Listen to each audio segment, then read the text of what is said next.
After a marvellous win in Dublin on the opening weekend, England came into Le Crunch knowing that they'd go top of the table if they could beat France, as they had done in 9 of their previous 12 meetings.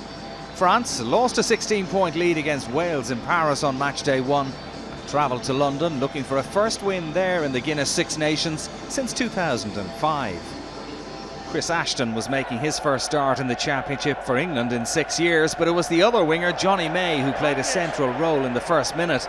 After France had coughed up possession in midfield, Elliot Daly carried and kicked ahead. May showed tremendous acceleration to leave the French defenders in his wake for a superb try. He scored in the second minute against Ireland. Now May was again on the score sheet, this time with just over 60 seconds on the clock. Farrell missed the conversion, but it was a close to perfect start for the home side. Inside 15 minutes, Owen Farrell added 2 penalties with a Morgan Parra kick, the only reply from France, leaving it 11-3 to England. And in the 24th minute, the home side added a second try. May was the scorer again. The English came close to crossing under the posts before Farrell spread it wide to May, and he shimmied his way past Damian Penaud and over the line. A Leicester winger with a clinical finish, and although Farrell missed the conversion, England still had a healthy 16 points to 3 advantage. It was looking ominous for the French, and just short of the half-hour mark, England were in for try number 3, and it was May once more, notching a first-half hat-trick, and he got on the end of another kick in behind. This time Ashton was the supplier with the perfectly weighted ball, and May got the touchdown to the delight of the majority of the Twickenham crowd. It was already his 4th try of this season's Guinness Six Nations, and his 22nd for England overall. France were struggling to cope, 23 points to 3 after Farrell converted. Hughes. There was a rare bright moment for the visitors 5 minutes before half-time. Camille Lopez picked a pass to Yoann Huget, and the French full-back made a superb break, evading the tackles of Manu Tuilagi and May before releasing Penaud, who had the pace to drive to the line for the try.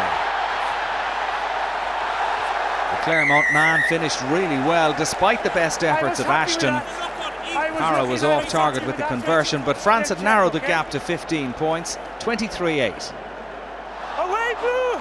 But there was more to come from England as the first half drew to a close. Eddie Jones' men wrapped up the 4-try bonus when Henry Slade danced his way through the defence and over the line for another score. Slade had scored 2 against Ireland, and the Exeter man was in for another score with this one. England running riot, taking a 30 points to 8 lead into the break. Into the second half, a similar trend continued. When Slade intercepted and raced clear, he didn't quite have the pace to get away, but he did cleverly kick ahead. And when Gaël Fickou tackled Ashton without the ball, referee Nigel Owens awarded a penalty try. After consultation with the TMO, the decision was confirmed and a yellow card followed for Fickou. No, you have taken the player without the ball, and you'd have, no, he wasn't, and you'd have probably scored the try. So it's a penalty try and it's a yellow card, okay? As I originally thought. France down to 14 men for 10 minutes and trailing 37-8. It was turning out to be an afternoon to forget for them, and the visitors had no answer to the incessant pressure. Try number 6 came in the 55th minute and followed a quickly taken penalty after a high tackle from Bomba. Quick thinking from Ben Youngs. Farrell kicked ahead, and although May was denied by substitute Antoine Dupont, the ball went backwards off the hand of the Frenchman and Farrell profited. The English captain converted his own score, and the lead was out to 44 points to 8. It was a case of job done for England. A second bonus point win assured, with a quarter of the game still remaining. Stay nine, come back. France had no answer, and there was no further scoring. This victory for England sets up a huge match in Cardiff away to Wales, both sides unbeaten after 2 matches. France, well, they host Scotland next time out as they look for their first win in this season's campaign.